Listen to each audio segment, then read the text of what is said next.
Hi guys! For today's video, tayo ay magluluto ng hipon. So, ibang version naman to guys. Ganito lang ang paggawa. Tunawin muna natin yung butter. Habang tinutunaw natin yung butter, maraming bawang, maraming garlic guys. And ang ating hipon, ayan siya. Pag namula na ang ating hipon guys, hahanguin na natin siya para gawin natin ang sauce. So ito guys, nilagay natin ng isang basong Royal. Instead of Sprite, Royal naman ang gamitin natin. Then, lagyan natin ng pamintang durog. Ayan siya. Lagyan natin ng patis. Ayan. To balance the taste na medyo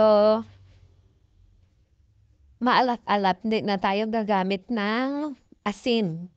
Patis na lang and tomato sauce. Lagyan natin ng isang kutsarang brown sugar. Lagyan natin ng sili.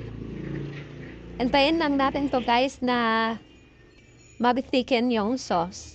So ito guys, thick na yung ating sauce. Malapot na. Ilagay na natin yung ating hipon.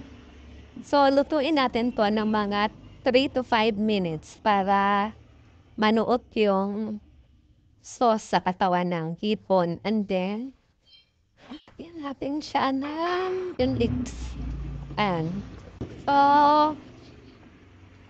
eto na siya guys. This is so delicious.